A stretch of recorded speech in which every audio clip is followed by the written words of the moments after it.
Now they have to prove that these aren't extraterrestrial. And they also move without creating an exhaust or breaking the sound barrier. They didn't specify what other was, but you can fill in the dots yourself. So back in 2017, we all watched this tiny, mysterious speck of an object scream through our solar system at almost 200,000 miles per hour. Picture a bullet fired from a cosmic rifle, impossibly fast and utterly silent. It gave off no tail, sent no radio chatter, not even a friendly hello. It was just a silent, tumbling streak against the black. We gave it a name that captured the mystery. Oumuamua, a Hawaiian word for scout or messenger. You can take your pick which one sends a bigger shiver down your spine. And then, as quickly as it arrived, it was gone. Or so we thought. Fast forward to today. The famed theoretical physicist Michio Kaku has just rolled out a new set of calculations that finally seem to make all the weirdness add up. His stunning takeaway? Oumuamua never truly left us. He believes it's on what he calls a scheduled return. It's less like a random drifter passing through town, and more like a celestial boomerang, thrown with perfect aim, and now on its way back around. If Dr. Kaku is right, that cigar-shaped blur wasn't a comet, it wasn't an asteroid, and it definitely wasn't alone. It's a purpose-built probe, a light sail as thin as a soap bubble, and it's circling back. The story begins on October 19th, 2017. The Pan-STARRS telescope in Hawaii, a massive digital eye designed to scan the heavens for anything out of the ordinary, catches a pinprick of light slicing across the constellation Lyra. Almost immediately, astronomers knew this was something special. Its speed was breathtaking. 87 kilometers every single second. To put that in perspective, that's fast enough to travel from New York to Los Angeles in under a minute. Blink, and you'd miss it. Its path was even stranger. Most objects we see are gravitationally bound to our sun, like a bee buzzing around a flower. They're part of the family. This object's path was hyperbolic. That's a fancy way of saying it came from outside, from the deep dark between the stars. It used our sun like a gravitational slingshot, a cosmic trampoline to gain even more speed on its way out. The official designation was 1/2017 U1, but the name Oumuamua just stuck. It felt right. Within days, a few bizarre facts began to crystallize, each one stranger than the last. First, this was officially our first confirmed interstellar visitor. For the first time, we had undeniable proof that objects from other star systems could journey to our own. Second, its shape was just plain wrong.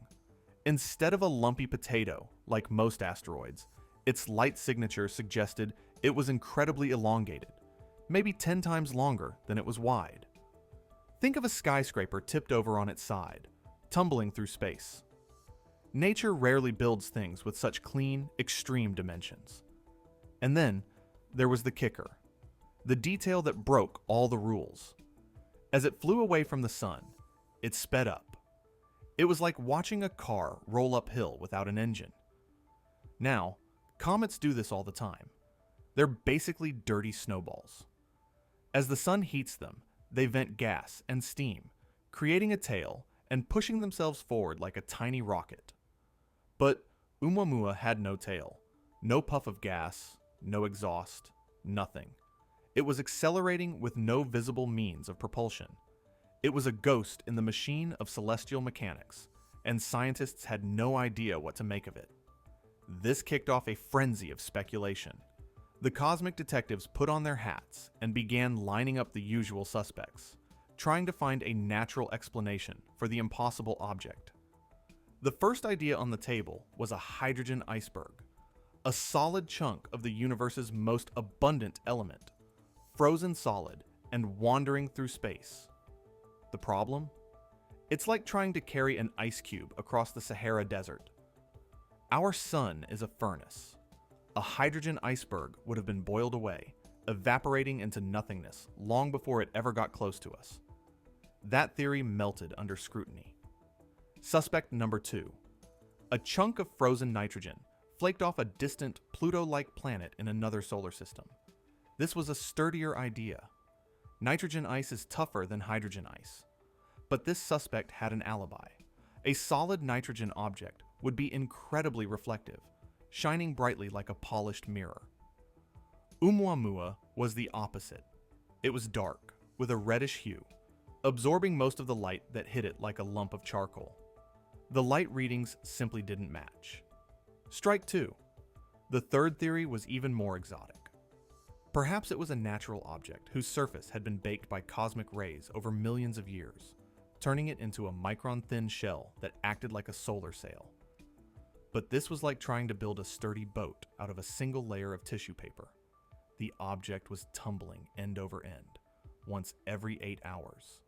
The physical stresses on a skin that thin would have been immense. It would have shredded itself to pieces. Nature, it seemed, kept striking out.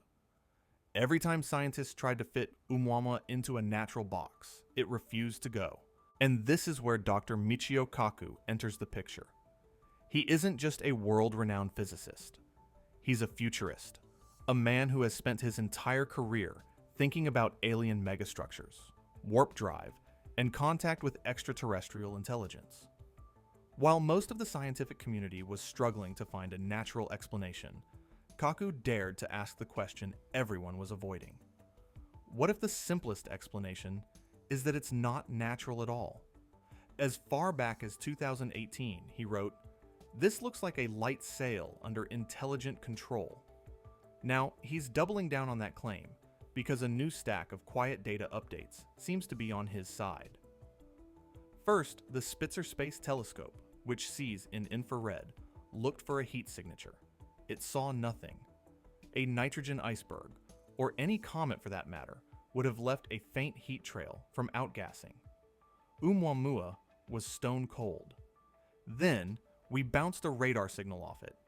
The echo came back in a flash, just 150 milliseconds. A fluffy, porous comet would have absorbed that signal like a sponge. This echo was sharp and crisp, like bouncing a pebble off a sheet of metal.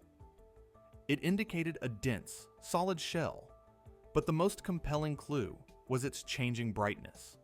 As it tumbled, its brightness fluctuated by a factor of 10, repeating perfectly every 8 hours.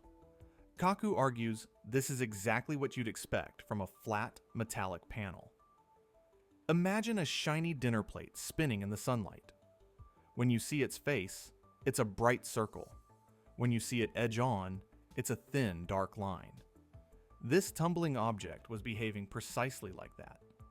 As Kaku puts it, when the boring theories collapse, the interesting one stands alone. So, what exactly is a light sail? It's one of the most elegant concepts in physics. Forget rockets. Forget fuel. The fuel is light itself. Think of photons, the tiny particles that make up sunlight, as a constant, gentle cosmic breeze. In the crushing gravity of Earth, this breeze is unnoticeable. But in the vacuum of space, it exerts a tiny, continuous push. Now imagine a sail, perhaps the size of a football field, but thinner than a spider's web and lighter than a soap bubble. That gentle, relentless push of photons is enough. It's the ultimate green energy for space travel. The acceleration is incredibly slow at first, but over months and years, that constant nudge can build a craft up to a few percent of the speed of light. This isn't just a theory from a science fiction novel. We have already flown prototypes. Japan's Ikaros mission successfully unfurled a sail in 2010 and literally surfed on sunbeams. The Planetary Society's light sail, too, proved you could steer and maneuver using this technology. It absolutely works. The difference is a matter of scale. We are currently building the equivalent of small rowboats. To Kaku, discovering Oumuamua is like stumbling upon an advanced alien schooner, sailing effortlessly across the cosmic ocean. The leap of faith isn't in the technology, It's in accepting that someone else, somewhere else, mastered it a long time ago. Dr. Kaku won't even try to guess which star system it came from. The odds are simply too vast. But he does make a compelling statistical argument. A civilization capable of launching interstellar light sails is likely thousands, if not tens of thousands, of years more advanced than we are. Think about where our own technology was just 1,000 years ago. Now, try to project our science 1,000 years into the future. That is the kind of intelligence we could be dealing with. For them, launching a probe to a neighboring star might be as routine as us launching a weather satellite into orbit. They wouldn't risk sending a crew on a first pass. That's far too dangerous. Instead, Kaku suggests they would do what we would do. They would launch disposable scouts by the thousands. It's like scattering seeds in the wind. You send them out toward every interesting star system in the galaxy and simply wait to see which ones send back interesting data. Oumuamua was one of those seeds. It skimmed past Earth at a distance of 33 million kilometers. That sounds far, but in cosmic terms, it's a stone's throw. It's like driving by a house on the highway. You're close enough to get a good look with binoculars, but not so close that you're parking in their driveway and ringing the doorbell. A perfect reconnaissance flyby. It's also possible the builders are long extinct. They could have launched their fleet of probes millennia ago, and now the probes just sail on, continuing their mission on autopilot. A message in a bottle, cosmic edition. The headlines love to scream that Oumuamua is coming back. But Kaku argues that return is the wrong word. He prefers recontact. To return implies that it went home and is now coming back for a second visit. Kaku's new orbital math suggests something far more elegant and eerie. He believes it never fully exited our solar system. It came in hot, performed a complex maneuver using our sun's gravity, like a race car using the bank of a curve to maintain speed, and settled into a new, vast, looping orbit that keeps it technically within our system. Then there was the flare. Last May, astronomers tracking its faint light signature noticed it suddenly brightened by 3%. That doesn't sound like much, but it wasn't a random cosmic sneeze. The data suggests it was a controlled, deliberate nudge. Imagine a sailor on a boat, making a tiny adjustment to the trim of their sail to catch the wind just right. Kaku believes this was Oumuamua, making a tiny course correction. The math on its new trajectory points to an unavoidable conclusion. It is scheduled for another close approach to our inner solar system in the year 2158. It's almost as if it has given us an appointment. As Kaku laughingly says, "We've got about 135 years to figure out the guest list." It's a joke with a serious and perhaps chilling punchline. We may have a deadline. When you run the hard numbers, the case for an artificial origin gets even stronger. The measured speed gain, that strange non-gravitational acceleration, was a tiny 4.92 millimeters per second squared. That is the acceleration of a snail. But in the frictionless vacuum of space, that tiny, relentless push adds up.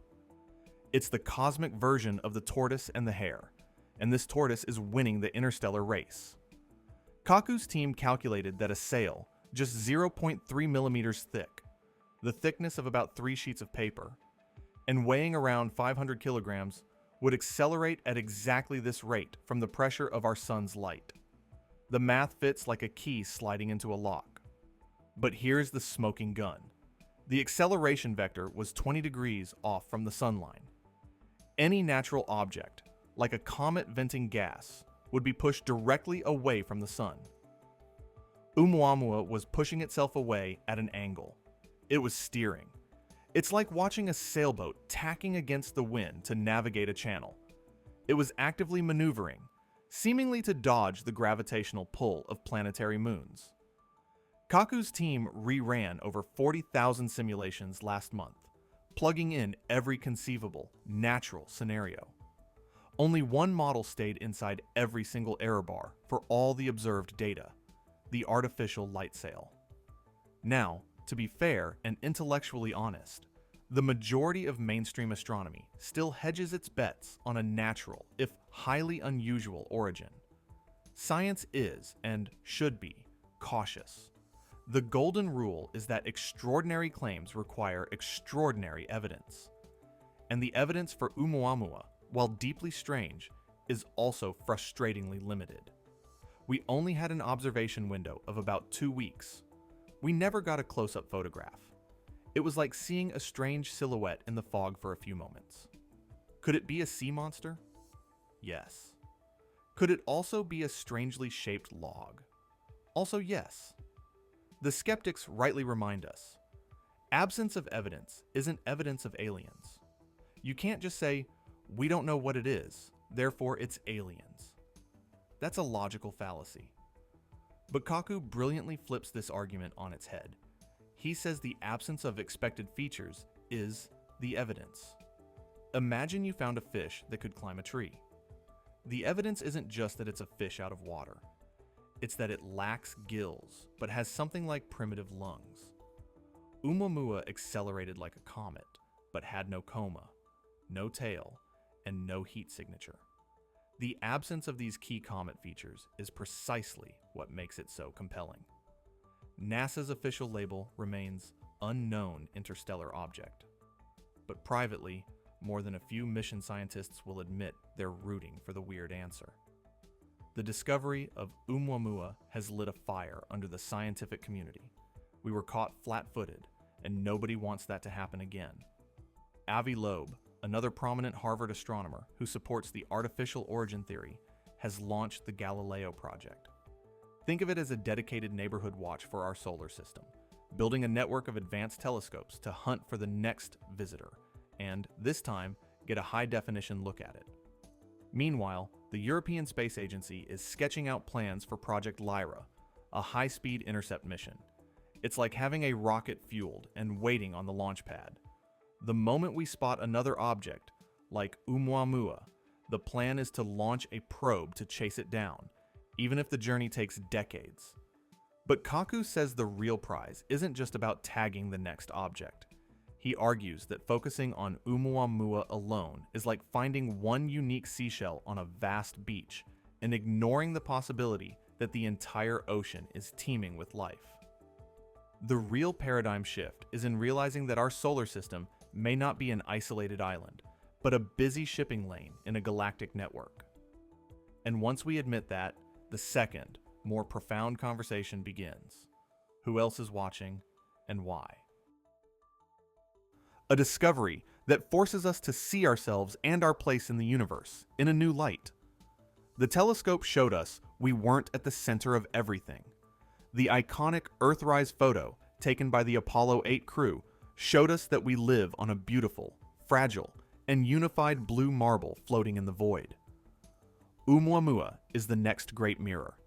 It may be showing us an image of a galaxy that is not empty and silent, but ancient, populated, and full of explorers. Kaku argues the psychological leap required to accept this is far greater than any technological hurdle. To truly accept, in our bones, that we are not alone, and that we may be cosmic infants in a galaxy of elders, is a fundamental recalibration of the human story. But there's a hopeful side too. Why would an advanced civilization send such a simple craft? Perhaps because they are galactic diplomats. They wouldn't send a complex warship or a cryptic radio blast. They would send the most elegant, simple proof of their existence possible. A silent probe, pushed by starlight. A calling card so strange it could not be ignored, designed to spark the one thing that connects all intelligent life: curiosity. So, comet, asteroid, or probe? A 1 in a trillion fluke of nature, or a carefully engineered message in a bottle? Drop your best guess below. Hit like if you want the algorithm to show this to more curious minds. And subscribe, because the next visitor might not be so polite about waiting 135 years.